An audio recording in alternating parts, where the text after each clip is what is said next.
Totalitarismo digital. Joven condenada a 10 años de cárcel por un estado de WhatsApp. La ley contra el odio que somete al pueblo venezolano. Tren de Aragua. Dueños del continente trazan nueva ruta del crimen organizado y ya figuran en la lista del FBI. Alligator Alcatraz. La nueva prisión para migrantes rodeada de caimanes que escandaliza al mundo. Les contamos. ¿Qué tal, amigos? Bienvenidos a la emisión matutina de Noticias Impacto Venezuela de este miércoles 25 de junio del año 2025. Soy Mildred Manrique. Vamos a revisar los hechos que marcan la pauta en nuestro país y el mundo. Comenzamos. En Venezuela ya no hace falta marchar, gritar consignas o alzar pancartas para ser encarcelado. Basta con escribir una línea en WhatsApp. La desproporcionada condena de 10 años de prisión para la joven Merlis Oropesa por un estado sobre la jefa del Consejo Comunal de su localidad y el anhelo de un futuro mejor evidencia cómo la administración de Nicolás Maduro ha traspasado el umbral del totalitarismo clásico hacia el control digital absoluto, donde la privacidad también es punible. Halim Naim con el informe. Merlis fue arrestada 11 días después del evento electoral del 28 de julio de 2024. Su delito, haber escrito que algunos vecinos preferían la bolsa de gorgojos al futuro de sus hijos. El mensaje dirigido a la líder del club de su calle bastó para que la señalaran, la detuvieran y la procesaran bajo la ley contra el odio. No hubo amenaza, no hubo violencia, hubo una opinión y eso fue suficiente. Sigan adelante, ya yo estoy perdida. La ley constitucional contra el odio y la tolerancia pacífica, a mi manera de ver, es una norma desproporcionada que viola principios fundamentales del derecho penal. La redacción de esa ley es bastante ambigua y sobre todo ese artículo 20 que establece la promoción e instigación al odio. Porque cualquier mensaje en redes sociales, en un estado de WhatsApp, puede ser criminalizado según el criterio subjetivo del juez, lo que facilita que su uso sea una herramienta de persecución política. La sentencia llegó casi un año después, 10 años de prisión por un estado de WhatsApp. En su carta desde prisión, Merlis confiesa que ya no tiene fuerzas y pide perdón a sus padres por la pesadilla que están viviendo. Su caso no es un error judicial, es un mensaje dirigido a los millones de venezolanos que aún se atreven a pensar distinto, aunque sea en silencio, aunque sea en privado. Papi y mami, con mucha nostalgia y tristeza les escribo esta carta porque siento que todo lo que diga no alcanzará a reparar el daño que les he hecho pasar. Y esto también va al contrario a lo que establece el artículo 57 de nuestra Constitución, que establece la libertad de expresión. Además, es totalmente desproporcionada por cuanto hay delitos mucho más graves que tienen penas menores a este delito contra el odio. Por ejemplo, la corrupción. Es un delito gravísimo que atenta contra el patrimonio de la nación, contra la transparencia y honestidad de la administración pública y tiene penas mucho menores. Este patrón represivo, delatores comunales, dispositivos digitales como pruebas y sentencias ejemplarizantes, revela que el chavismo ha consolidado una nueva fase, el totalitarismo digital. No se trata solo de reprimir, sino de domesticar el pensamiento, y en Venezuela, incluso un icono de estado de WhatsApp podría ser usado como arma de Estado. Lo único que me queda es pedirles perdón y decirles que los amo con cada pedazo de lo que queda de mí. Siempre fueron lo más importante y lamento no haber sabido demostrarlo. En conclusión, esta ley es un instrumento de control político, pero no de justicia. Ningún mensaje en redes sociales debe ser castigado con más años de cárcel que la corrupción, que la misma violencia física e incluso con los tratos crueles, inhumanos y degradantes. Para Impacto Venezuela, Halim Naim.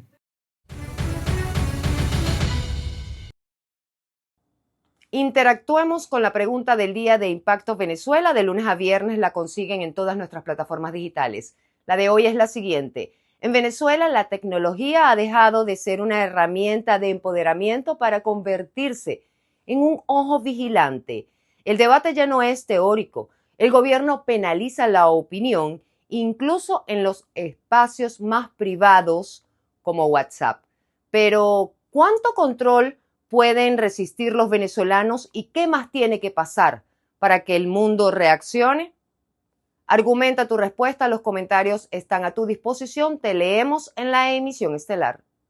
Maicao se ha convertido en un corredor silencioso del crimen transnacional, mientras sus calles vacías esconden el terror impuesto por bandas como la de Jayco Masacre y el ELN. Desde Chile se revela la magnitud de este problema regional con la desarticulación, escuchen bien, de una red financiera del Tren de Aragua que lavó más de 13 millones de dólares en operaciones que vinculan a Colombia, Venezuela y otros 6 países. Génesis Pérez nos amplía esta información.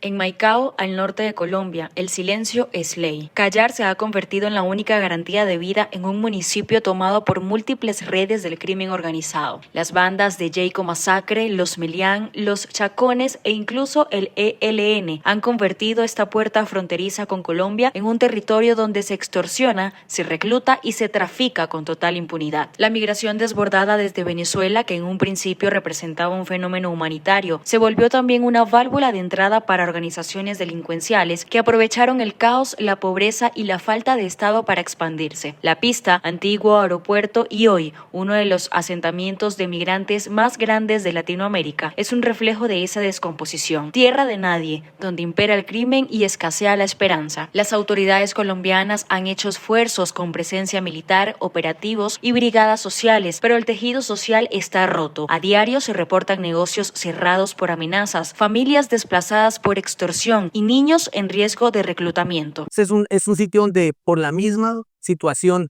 de invasión, de miseria que hay, es un caldo de cultivo para ellos. Son personas que instrumentalizan, que utilizan para trabajar para la organización haciendo inteligencia, señalando a las personas que trabajan de bien para robar el dinero y secuestrarla y llevar inteligencia hacia de la fuerza pública para ellos realizar acciones criminales. A esta dinámica se suma ahora una dimensión transnacional alarmante.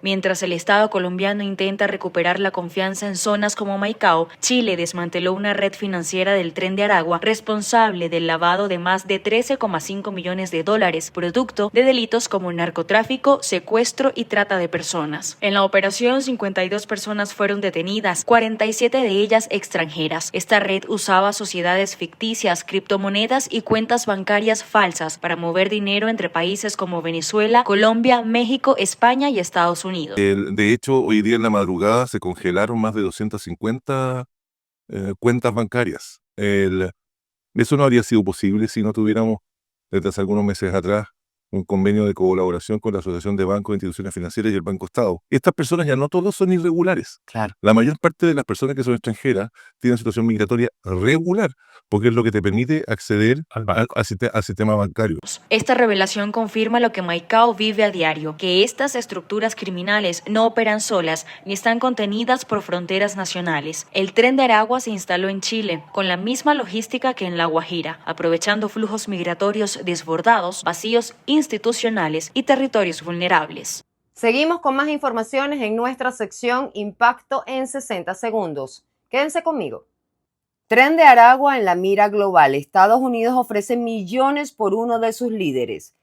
Estados Unidos intensifica su ofensiva contra el crimen organizado transnacional al sancionar a líderes del Tren de Aragua por implicación en delitos como trata de personas, violencia de género, tráfico de drogas, secuestro, extorsión y lavado de dinero.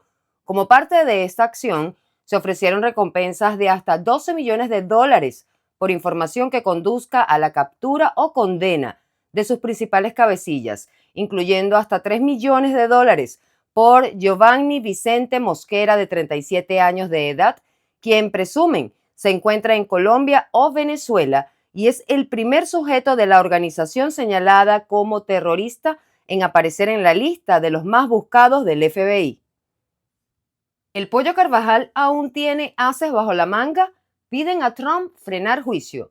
El exagente de la CIA, Brian Dean Wright, pidió públicamente al expresidente Donald Trump que intervenga el juicio por narcotráfico y narcoterrorismo que enfrenta el ex jefe de inteligencia venezolana, Hugo El Pollo Carvajal, alegando que él posee información estratégica para la seguridad nacional de Estados Unidos, en particular sobre presuntos vínculos de la administración de Nicolás Maduro con el crimen organizado y las FARC, tomando en cuenta que tras su extradición desde España en 2023, Carvajal ha cooperado bajo confidencialidad con fiscales estadounidenses como figura clave para sectores ligados a la seguridad nacional, pues lo consideran como una fuente valiosa de información sobre las operaciones del chavismo y sus redes criminales. El estado de la Florida ha iniciado la construcción de un centro de detención para migrantes, un tema que ha generado muchísima controversia.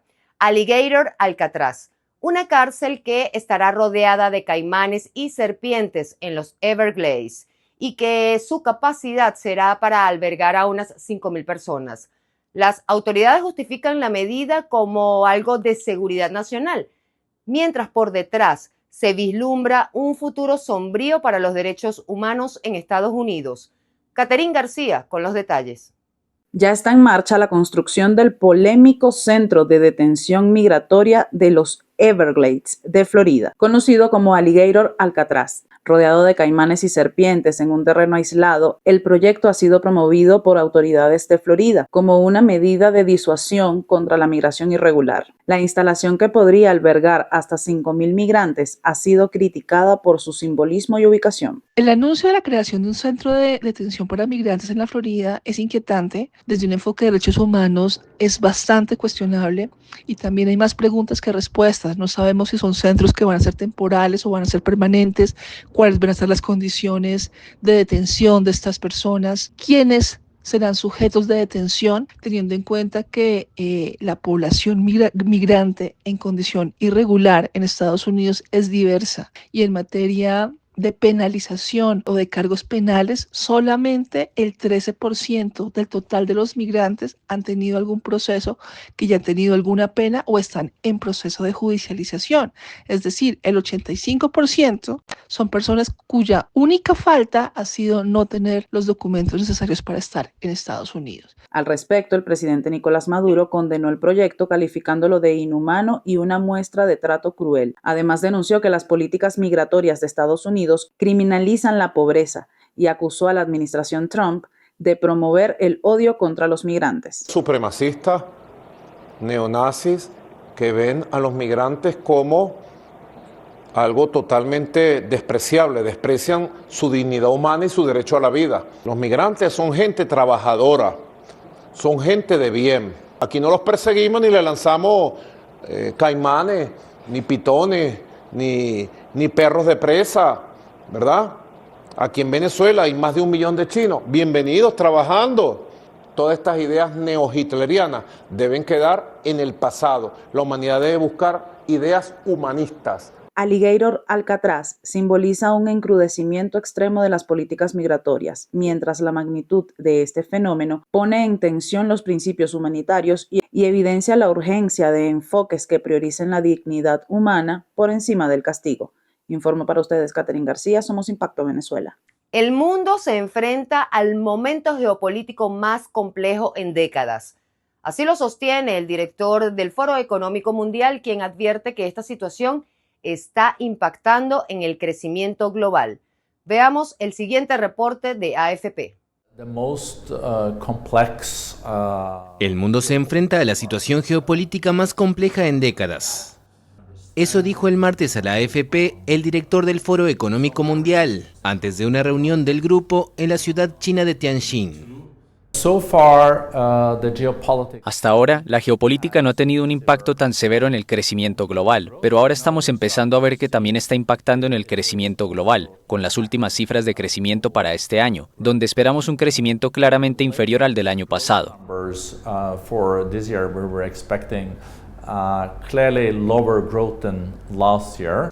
La reunión, conocida como el Davos de verano, coincide este año con la participación de Estados Unidos en el conflicto entre Irán e Israel. También tiene lugar después de meses en los que la economía mundial se ha visto afectada por la guerra arancelaria desatada por el presidente estadounidense Donald Trump. El Banco Mundial rebajó este mes su pronóstico de crecimiento mundial para 2025 al 2,3% frente al 2,7% anterior, tras una rebaja similar del Fondo Monetario Internacional. Si no somos capaces de reactivar el crecimiento de nuevo, desafortunadamente podemos ver una década de menor crecimiento. Se espera que casi el 30% del crecimiento mundial este año pertenezca a China, cuya economía ha sido afectada por varios años de crisis del sector inmobiliario y por el débil consumo interno. En un contexto de guerra comercial que pone en peligro las exportaciones, el gigante asiático está orientando su economía hacia el comercio digital y buscando desarrollar la inteligencia artificial como fuente de crecimiento futuro. En el pasado el comercio era el motor del crecimiento, pero no se puede excluir que las nuevas tecnologías, incluida la inteligencia artificial, puedan ser los nuevos motores del crecimiento y tal vez reemplazar el importante papel que el comercio tenía en el pasado.